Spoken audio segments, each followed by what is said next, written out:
নমস্কার বন্ধুরা, Bengali food and cookie স্টাইলের আরও একটি নতুন পর্বে আপনাদের সকলকে স্বাগত জানাই। বন্ধুরা, আজকে রান্না করব বিরিয়ানি, চিকেন বিরিয়ানি রান্না করব। তো এখানে দেখুন বিরিয়ানির চাল নিয়ে নিয়েছি। চালটা আমি জলের মধ্যে ভিজিয়ে রেখেছি। এই বিরিয়ানির চালটাকে আমি আধা ঘন্টা জলের মধ্যে ভিজিয়ে রেখে দেব। বিরিয়ানিটা রান্না করার জন্য প্রথমে আমি মাংস রান্না করে নেব। তো এখানে দেখুন 2.5 কিলো মুরগির মাংস নিয়েছি।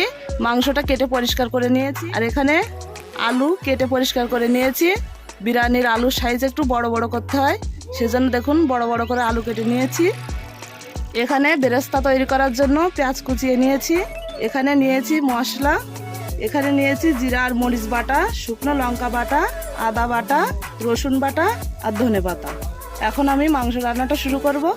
উনুনে কড়াইটা বসিয়ে দিয়েছি। কড়াই গরম হয়ে গেছে, এখন দিয়ে দেবো তেল।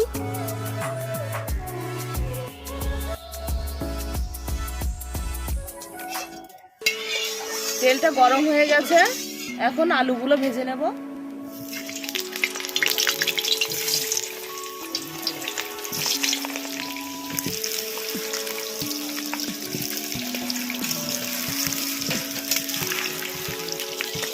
আলুগুলো দেখুন বেশ লাল করে ভেজে নিয়েছি।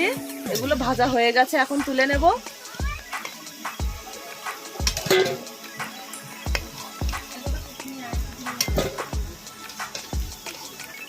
আলু ভাজা তেলের মধ্যেই পেঁয়াজের বেরেস্তাগুলো ভেজে নেব।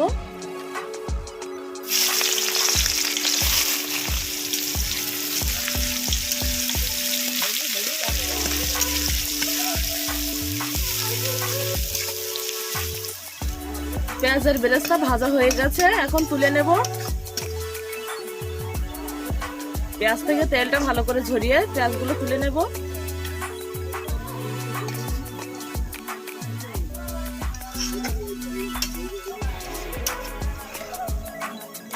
ওই তেলের মধ্যে এখন দিয়ে দিচ্ছি পেঁয়াজ কুচি।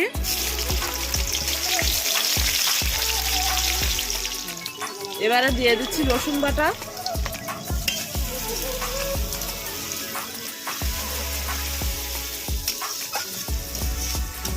এবারে দিয়ে দিচ্ছি আদা বাটা।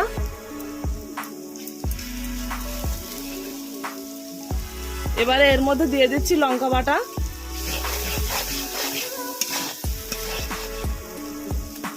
এবারে দিয়ে দিলাম জিরা আর মরিচ বাটা। মশলাটা এখন খুব ভালো করে কষিয়ে নেব।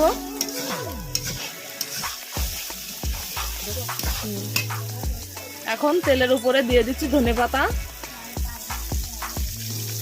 যাদের এই ধনেপাতার গন্ধটা ভালো লাগে তারা নামানোর একটু আগেই ধনেপাতাটা দিতে পারেন, তাহলে গন্ধটা ভালো লাগবে। মশলার পাত্রটা ধুয়ে একটু জল দিয়ে দিলাম।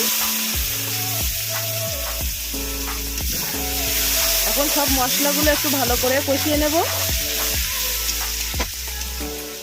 মশলাটা কষানো হয়ে গেছে, এখন মাংসগুলো দিয়ে দিচ্ছি।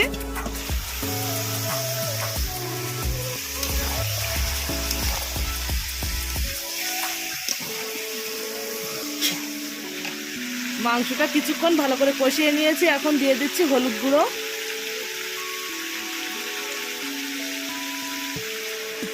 এবারে দিয়ে দিচ্ছি লবণ। এখন আবারও ভালো করে মাংসটা কষিয়ে নেব। মাংসটা বেশ কিছুক্ষণ কষিয়ে নিয়েছি, এখন ভেজে রাখা আলুগুলো দিয়ে দেবো।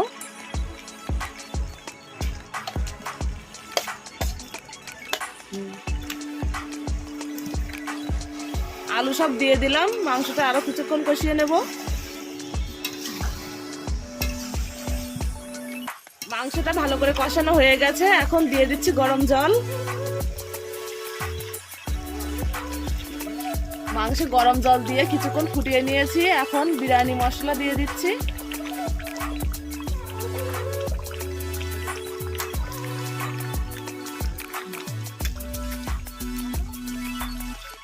মশলাটা দিয়ে একটু ভালো করে মিশিয়ে নিচ্ছি। মাংসটা রান্না হয়ে গেছে, এখন নামিয়ে নেব। ভাতটা রান্না করার জন্য এখানে জল বসিয়ে দিয়েছি। জলটা ফুটে গেছে, এখন দিয়ে দিচ্ছি গোটা গরম মশলা, তেজপাতা। এবারে দিয়ে দিচ্ছি সাদা তেল। এবারে দিয়ে দিচ্ছি লবণ। জলটা ফুটে গেছে, এবারে চাল দিয়ে দেবো।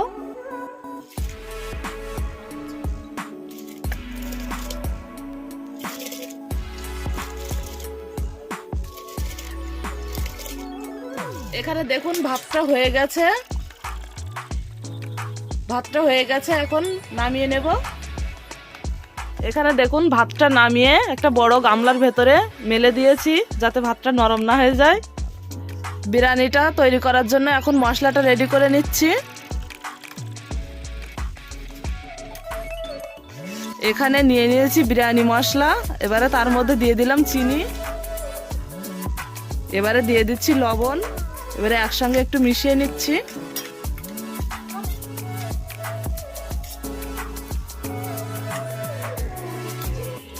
এখানে একটা বাটির মধ্যে জল নিয়ে নিলাম, জলের মধ্যে দিয়ে দিচ্ছি মিঠা আতর।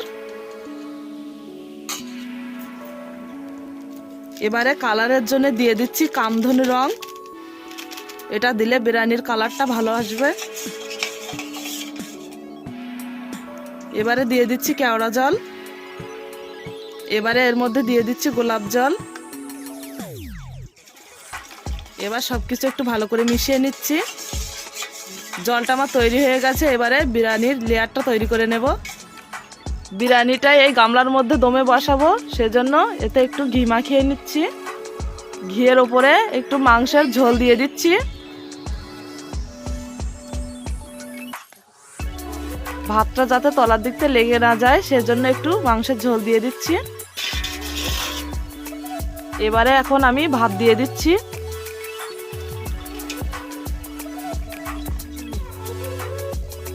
বন্ধুরা দেখুন এখানে ভাতগুলো কতটা ঝরঝরে হয়েছে।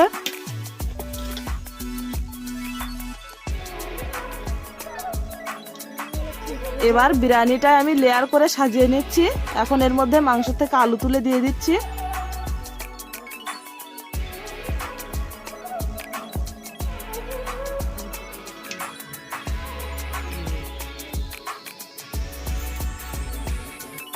এখানে দেখুন কয়েকটা আলু আর একটু মাংস দিয়ে দিলাম। এবারে চিনি আর যে মশলাটা করে রেখেছিলাম ওটা একটু ছড়িয়ে দিচ্ছি, চিনি আর বিরিয়ানি মশলা। এবারে দিয়ে দিচ্ছি বেরেস্তা। এবারে যে জলটা তৈরি করে রেখেছিলাম জল দিয়ে দেবো।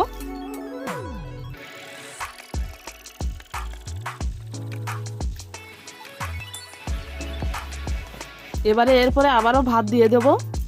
এইভাবে আমি প্রত্যেকটা লেয়ার এইভাবে তৈরি করে নেব। এখানে দেখুন বিরিয়ানির লেয়ারটা কিন্তু তৈরি হয়ে গেছে। এবার এটা দমে বসানো হবে। কালারের জন্য জল দিয়ে দিচ্ছি ওপর থেকে। এবারে ওপর থেকে একটু ঘি ছড়িয়ে দেব। এবারে আমি ঢাকনা দিয়ে চাপা দিয়ে দেবো, দিয়ে এটা দমে বসিয়ে দেব। বিরিয়ানিটা দমে বসিয়ে দিয়েছি, এটা 10 মিনিট মতন বসিয়ে রাখবো। তারপরে এটা 10 মিনিট মতন ভাপ দিয়ে নিয়েছি, এখন হয়ে গেছে, নামিয়ে নেব। বন্ধুরা আজকে এই চিকেন বিরিয়ানির রেসিপিটি আপনাদের কেমন লাগলো অবশ্যই কমেন্ট করে জানাবেন। আর ভালো লাগলে চ্যানেলটি অবশ্যই সাবস্ক্রাইব করে পাশে থাকবেন। নমস্কার।